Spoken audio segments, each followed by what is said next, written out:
I didn't ride into Lincoln looking for trouble, but trouble doesn't ask for invitations out here. It sits in the dust with its boots up, chewing on silence, waiting for a fool to ride through and call it by name. I was looking for a mattress that didn't crawl, a roof that didn't leak, and pay that didn't bounce from one liar's pocket to another. Lincoln didn't have any of that. What it had was a street you could see end to end without blinking, 2 saloons that watered the whiskey into a new religion, a church that leaned like prayer tired it out, and a jail that looked like even the wind could break free from it. And over all that, a feeling, like every breath had to be bought from somebody else before it reached your lungs. The first sound I noticed wasn't spurs or laughter. It was that telegraph line, buzzing the way a dying fly used to in my mother's kitchen. Annoying, unavoidable, and somehow more honest than most men. The second sound was leather, fine harnessed leather, creaking on a wagon too smooth for this much dust. I kept walking, slow as it came past. I didn't look at it, and it didn't look at me. We understood each other. That's how Murphy's outfit liked it. They didn't run the town. They were the town. Store, bank, sheriff.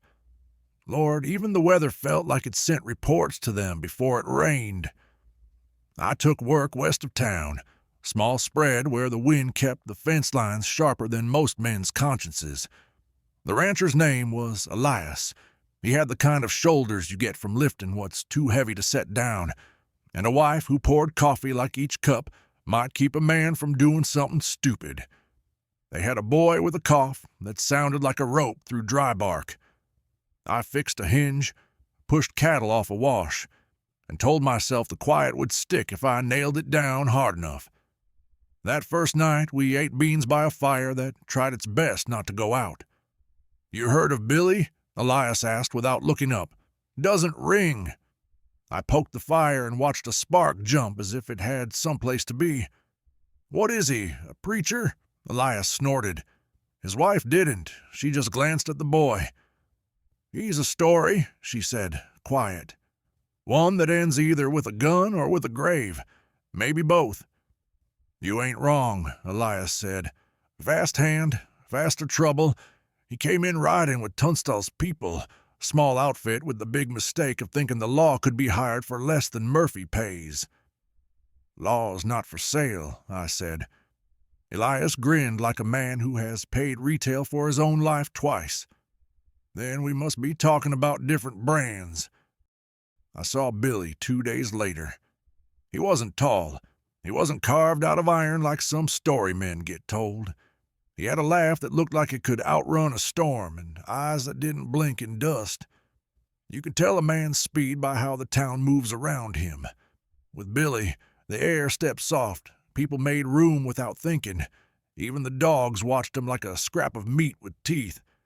He came in easy, shoulders loose, like the world might do him the favor of staying still.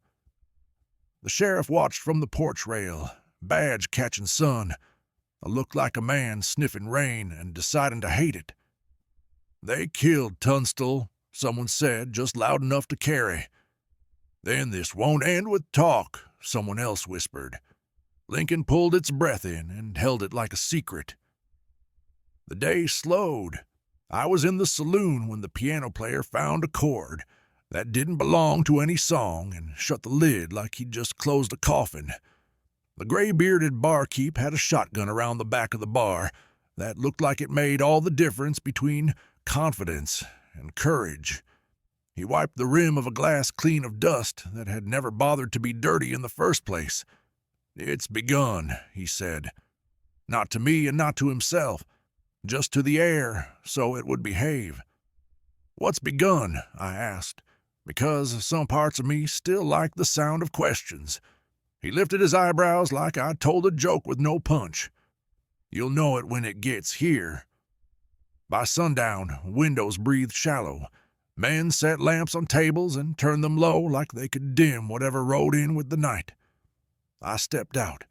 The street had gone quiet, and that way a dog goes quiet right before the snake shows itself. Over the hill east of town, sky lost its nerve and backed up into dark. A deputy with cheeks too soft for the work leaned on a post outside the jail, twisting the star on his vest like a nervous mother might twist a ring. "You look like a man who can shoot straight," he said to me. "I can," I said. "You on our side?" "Which side is that?" He looked confused that the world asked him to pick words. "The side of order." "Who ordered it?" I asked. His mouth opened and then it didn't. "Just keep your head low when it starts." "When?" I asked. He looked at the hill. "Now." The next 2 days passed quiet, like the land was holding its breath to see if I'd keep mine. Fence posts, dust, and a silence that wouldn't shake loose. The first shot came like someone snapped a green branch, a sharp, clean complaint with a warning inside it. Glass broke, hooves screamed. Men who were not praying said names like they meant them. I dropped behind a water trough, the edge biting my shoulder. Smoke climbed even before it had reason. Somewhere a woman yelled, "Get down!" to nobody in particular and everybody at once. "Keep your head low," the voice came from my left. I turned. Billy, hat knocked back, hair sweat dark, grin shaped like a dare. He didn't crouch. He flowed, like a trickle that becomes a river exactly where the dirt wants it. 2 men ran across the street like they were late to their own funerals. He put them down quick and quiet, the opposite of mercy, but close enough for a government talk. Sheriff Brady stepped into the open like a man who had spent too long believing sunlight was armor. Shotgun level. "Billy," he barked. He got the name out. He did not get a chance to have it mean anything. One shot from somewhere I couldn't see. Another. The sheriff folded without poetry. His badge hit dust face first, and the law poured out with the rest of him. The town came apart in chapters all at once. Doors became shields. Crates became commandments. Men who owed each other dollars traded bullets in even amounts until somebody went bankrupt in red. I slid along the trough, keeping low. The telegraph line went back to buzzing, like it was tired of reporting the obvious. Night didn't fall so much as it crouched down and put a hand over our mouths. The second volley hit, answers nobody asked. I felt the air tear near my ear and thought of my mother saying, "Keep your head low in a kitchen where knives hung on hooks, because drawers stuck in summer." I kept it low. "You should run," I told the shape that turned out to be Billy, because I could taste the end of something and it wasn't fair to make a kid drink it. He glanced at me and smiled. Not kind, not cruel, something else. "Run where?" he whispered. "This is the run." On the second day, the town wore new clothes, boards over windows, blood in the cracks like mortar. The wind didn't know enough to stop, so it blew grit into the open mouths of men who had stopped breathing to listen for the next shot. The piano stayed shut. The barkeep looked like he'd used up the part of himself that made jokes, and was now functioning on the part that cleans glasses. A woman crouched behind a broken wagon with a child tucked in her coat, like a flint wrapped in cloth. We should have left, she told nobody. The child watched the street the way a man watches a snake he already stepped on. Murphy's men moved like they had a script. They weren't angry. They weren't excited. They were organized. That's worse. Angry men can be turned. Organized men are cogs that think they're teeth. By evening, somebody set a barrel rolling on fire, just to watch light change sides. At dawn, the church bell rang once to check it could still remember the note. On the third morning, smoke sat on the street like fog that had learned bad habits. If you walked fast, it moved to block you. If you stood still, it settled inside your coat like it planned to spend winter. The regulators holed up in the McSween house. Sturdy walls, too many windows, not enough luck. Murphy's men ringed it with rifles and lamp oil. A man with a notebook counted heads on both sides. Like math could keep anyone alive. I found the deputy from the first night crouching behind the jail step. His hat had learned to fit fear. "You going to do something?" I asked him. He swallowed hard enough to make a noise. "I'm doing it," he said. "What's that?" I asked. "Waiting," he said. "For what?" "For it to be over."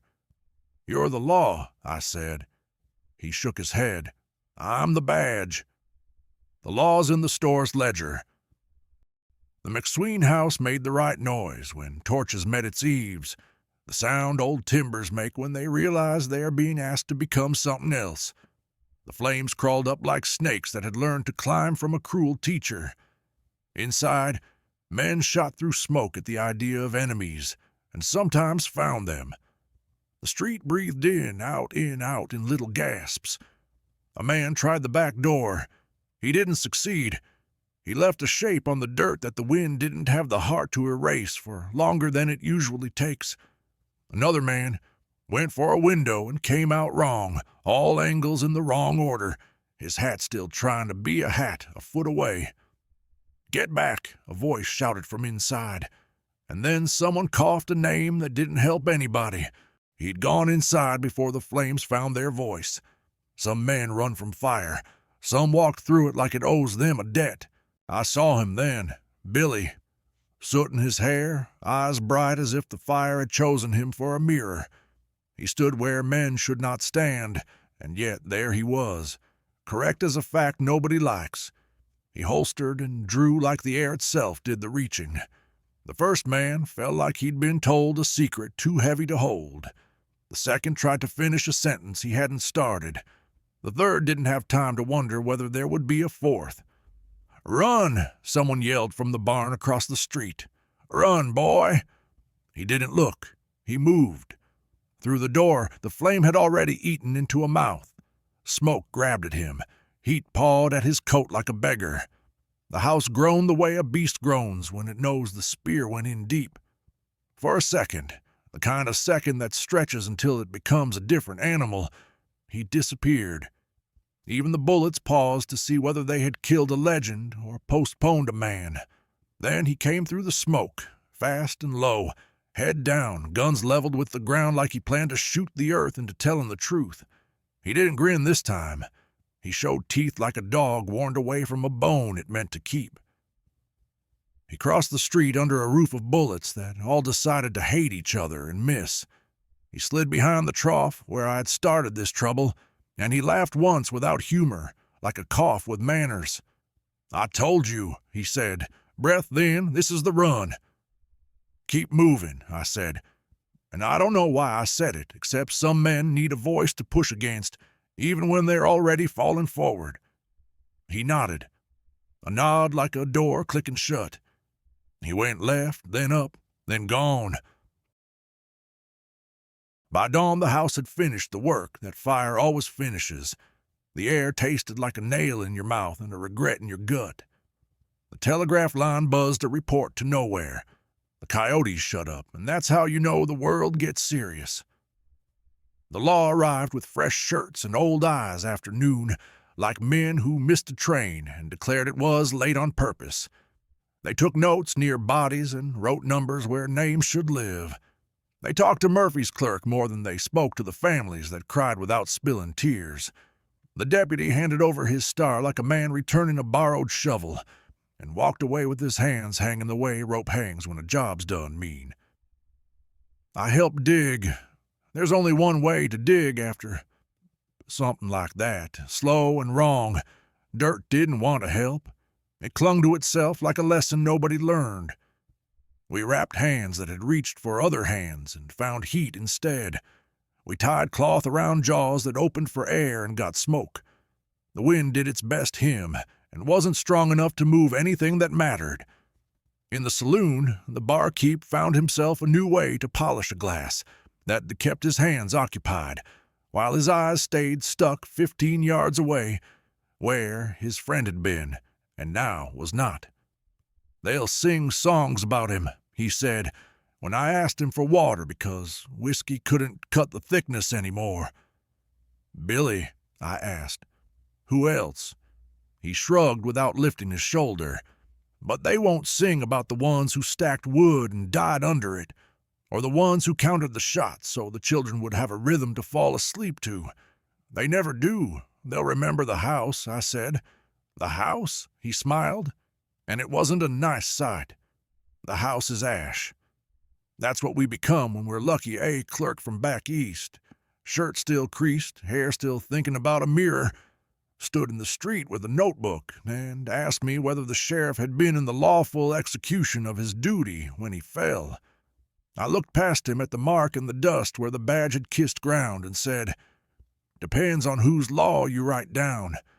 He wrote that down like it meant something you could stack on a shelf. Elias came into town with his boy, cough a little easier for the first time in weeks.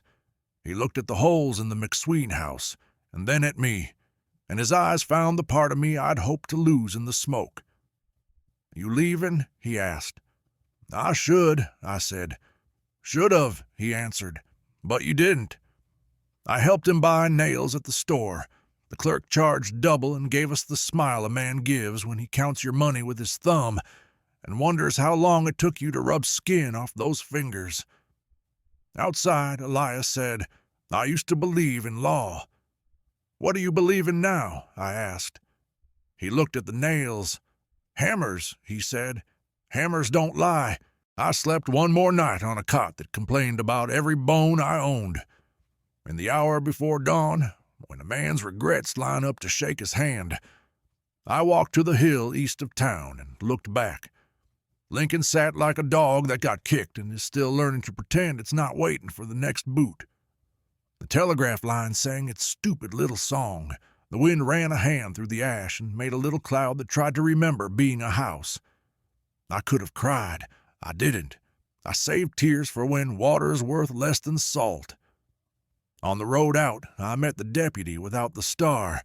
He was sitting on a fence post like the world had told him to be taller, and he'd found a way to do it that didn't require courage. "You were right," he said. "About what?" I asked. "That I'm the badge," he said, "and the law's in the ledger." "What will you do now?" I asked. He looked at his hands like they'd betrayed him by being his. "Same as the rest of you," he said. "Pretend I wasn't here. Pretend I didn't hear the children counting shots to keep from screaming." "You can leave," I said. He nodded. "Ain't nowhere a man can go if he's carrying the place he left in his chest." Past the wash, a boy with no hat and too much sun on his nose sold buttons from a jar. "Found 'em by the creek," he said. "They still got thread." I bought 2. I don't know why. Maybe I wanted proof that shirts used to hold men together. On the far ridge, I turned back one last time. That's when I saw him again, or I saw what smoke makes of a memory when it feels generous. He was there in the street, hat low, shoulders loose, like a man not built to stay still and yet trying to do it long enough to be seen. He looked up toward me, and for a heartbeat, the kind that lands in your mouth and won't go down, I thought he'd raise a hand. He didn't. He turned the way fire turns when it remembers it has work and stepped into an alley that's not there anymore. Maybe that's where legends live, in places that used to exist and still charge rent in your head. I rode south until the land flattened into a sheet of iron and sky cracked itself into blue, just to give a man something to blame when he squinted. In a town with a name I never learned, I traded one of those buttons for a slice of bread and the last news a drifter had in his pocket. "They say he's already gone," the man told me, over crumbs too small for mice. "Crossed the line into Story." "You know how they do." "I know how they do," I said. I didn't tell him that the story was wrong in all the places that matter and right in all the places that sell. Nights are long in the desert when you owe sleep to the dead. I sat by a fire that did its best to keep its promises and listened to coyotes discuss the business of living. I tried to pray, but the words wouldn't line up. I asked the wind for the sound of that telegraph line, and it obliged. It always does, the wind. It will sing any song, true or not, if you give it enough emptiness to run through. I thought about men who wear badges like they were born with the weight, and men who wear badges like they found them in a ditch and polished them up to see their faces in the shine. I thought about ledgers that keep numbers like they're more important than names, I thought about houses that turned themselves into ash because nobody asked them not to. Then I thought about the boy with the jar of buttons and what it means to sell proof of things that came apart. At first light, I put my boot in the stirrup and swung up the way a man does when everything he owns is made of leather and ache. The horse snorted like it had opinions about my decisions, and I told it I didn't need more company. We rode. I don't tell this story to make you think anyone did anything brave. Brave is what men yell at each other when they need a reason to die. I tell it because silence is a disease, and Lincoln gave me a dose that lasted longer than it should. Maybe your children will live someplace where the badge doesn't belong to the store, and the store doesn't send a bill when a man breathes wrong. Maybe they won't. Maybe they'll learn to keep their heads low in kitchens with knives on hooks and mothers who tell the truth by accident. People say Billy became a legend. Out here, that's the same thing as saying a ghost found good aim and a horse that won't tire. They'll sing about his grin and the way he walked through fire like it had apologized. They won't sing about the woman behind the wagon, or the deputy with a star-shaped bruise on his chest, or the clerk who asked for the date of death when the name of the day would have done. Some nights the wind shifts just right and I hear Lincoln again. Not the gunfire, which is easy to remember. Not the screams, which are too easy. I hear the pause between the first shot and the second. That little space where a town decides whether to save itself or let itself be written by somebody else. We chose. Or maybe we didn't choose at all and just watched. If you ask me what I learned, I'd tell you this. The ledger wins until the fire answers. And when the fire answers, it doesn't speak your language. It says things you will spend the rest of your life translating into something that lets you sleep. I lived to remember. He lived to burn. And Lincoln never forgot. The street still runs straight in my head. The telegraph still buzzes. The badge still falls. The house still chooses ash. The law still checks in at the store before it goes to work. The boy still sells buttons the color of smoke. And the wind, God help me, the wind still sings like it's got something good to say. If you were to ride there now, you'd find a town that insists it was always smaller than the story says. You'd find men who say they were gone that week, and papers that call it a disturbance because the word won't wake any sleeping dogs. The graves won't tell you anything. Graves are like the telegraph. They pass the message along even when you don't want to hear it. If you lean close, the dirt will get in your teeth and you'll taste the only truth we're allowed. Everything ends, and some things refuse to. I didn't ride into Lincoln looking for trouble. I left with enough of it tied behind me to last the years I had left. When I sit by the fire now and the horses settle there waiting to the ground like they're keeping it from floating away, I tell the young ones the part that matters. Don't mistake the badge for the law. Don't mistake the ledger for the truth. Don't mistake the fire for justice.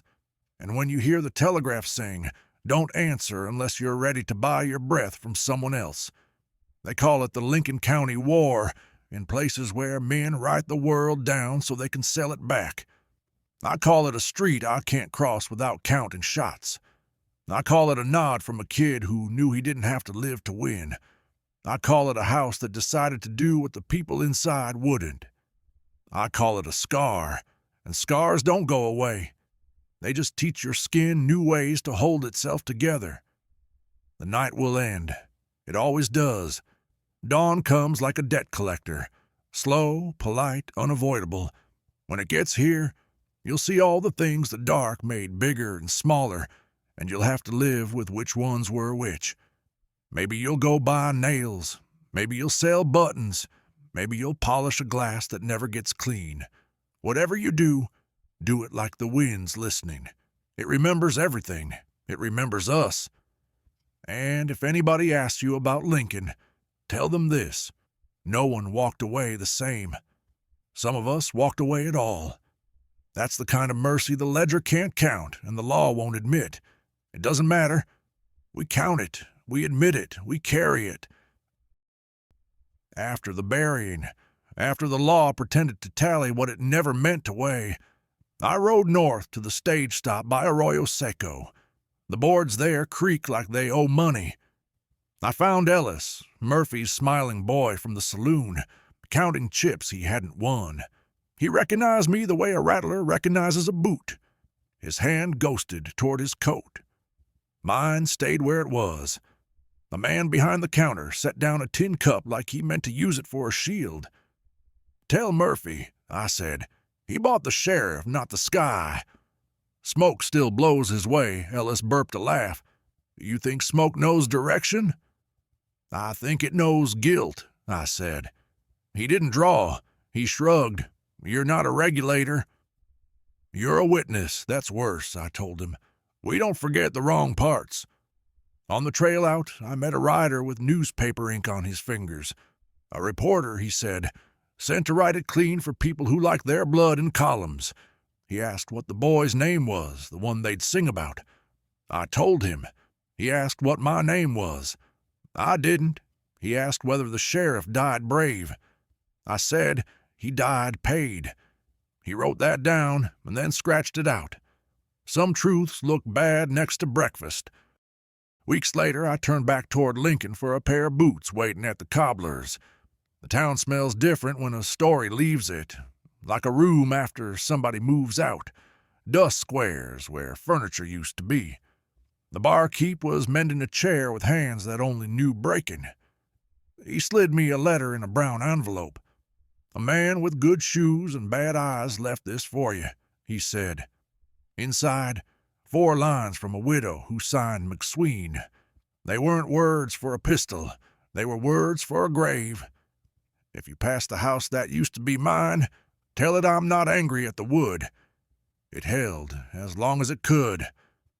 At the edge of town, I saw Elias loading lumber onto a wagon. The boy wasn't coughing.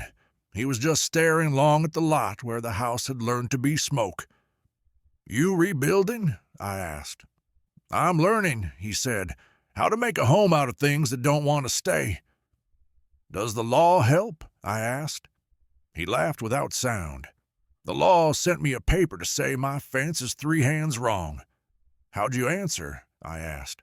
"With a hammer," he said. In the evening, the deputy without a star sat on the porch of the old jail, whittling wood into smaller wood. "You still waiting?" I asked him. He shook his head. "Waiting's a uniform." I took mine off. "What do you wear now?" I said. "Regret," he said. "Fits better." Down in the wash, the boy with the buttons had added other things to his jar. Buckles, a lady's brooch that didn't shine in this light, a flattened bullet like a coin that had heard a bad sermon. "You selling history?" I asked. "Selling proof," he said. I kept writing. Some nights I camped near the old mail road where the ground keeps secrets under a crust of salt. I dreamed of the telegraph stuttering names, the line humming like a throat that forgot the prayer, but still knows the tune. In the mornings, I listened for hooves that weren't there and packed anyway. A month on, at a way station near the Pecos, I met a preacher with dust on his collar and whiskey on his breath. He said grace over a plate of beans, then asked if I'd heard of the boy who walked through fire. They say he smiled, the preacher said, eyes shining like a man who'd seen a miracle. "He smiled at the smoke," I said, and didn't smile back. "What do you think he was?" the preacher asked.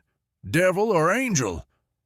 "I think he was a boy," I said, "in a place that broke the words for both." The preacher nodded like I'd given him a sermon he could steal later.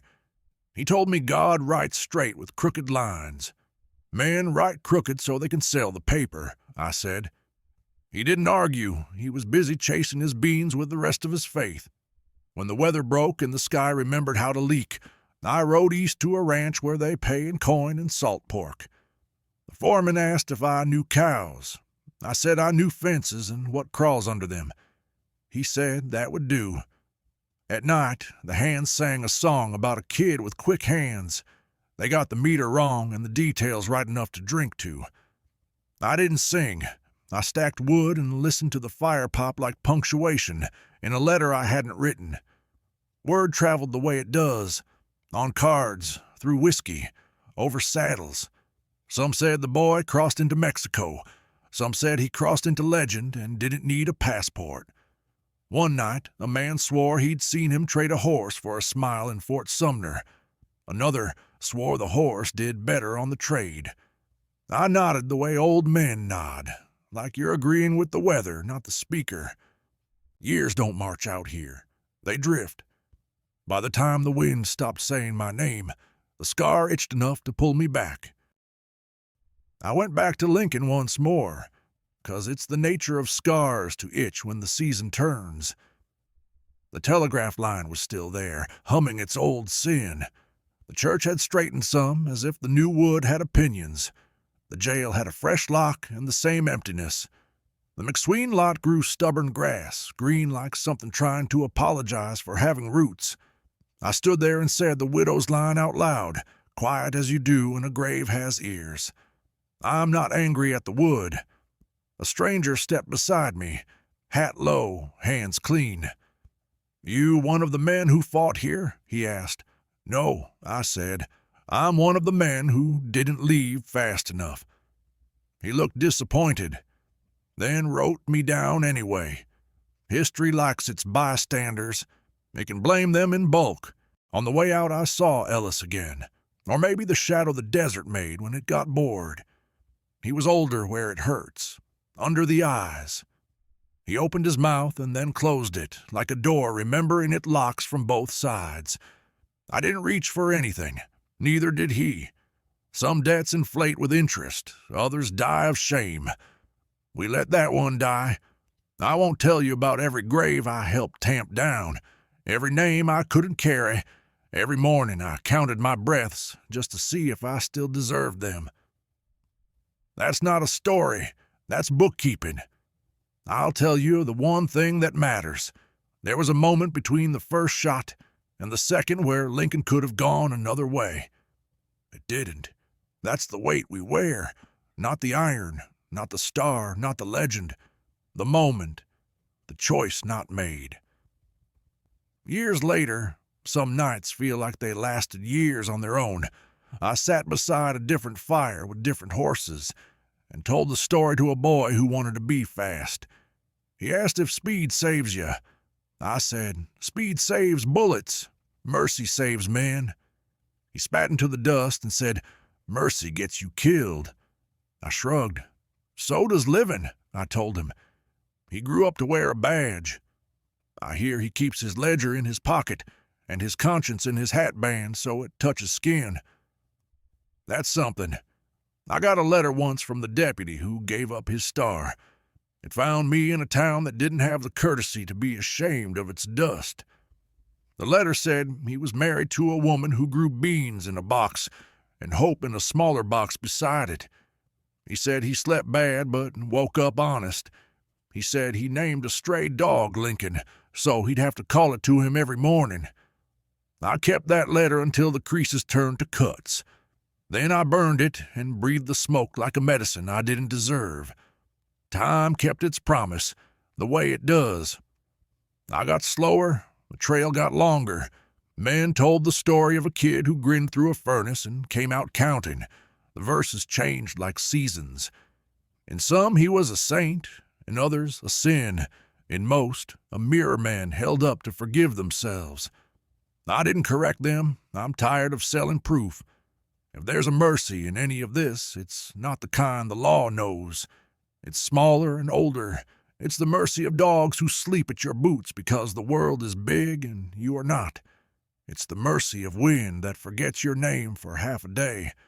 It's the mercy of nails driven true and hammers that don't lie. It's the mercy of a boy's cough that goes quiet for a week and gives his mother time to laugh once, tired and real. You want a lesson? I've got a few, saved like coins you keep in a secret pocket, because the big money has faces you don't trust. Don't mistake stillness for peace. Don't mistake noise for truth. Don't mistake the man with the notebook for a witness. And if you ever find yourself standing in the street while a house learns how to be ash, don't ask where the law is. Ask who taught the fire your name. I didn't ride into Lincoln looking for trouble, but trouble kept the address and it forwards the mail. When I close my eyes, the telegraph sings. The badge falls. The boy runs through heat that has learned to hate. The ledger adds. The graves refuse subtraction. I open my eyes and stir the fire. Sparks rise like names I won't repeat. They'll ask you, if you're lucky enough to be asked, was he a hero? Tell them heroes are for daylight and posters. Tell them we had men. Some of them shot straight, some of them dug straight. Some of them kept their heads low and lived long enough to teach the rest of us where to stand when the wind changes. And if anybody asks you about Lincoln, tell them this. No one walked away the same. Some of us walked away at all. That's the kind of mercy the ledger can't count and the law won't admit. It doesn't matter. We count it, we admit it, we carry it. That's the end of the trail I can tell. The rest is smoke, and smoke doesn't answer questions. Not the kind you bring to a fire anyway.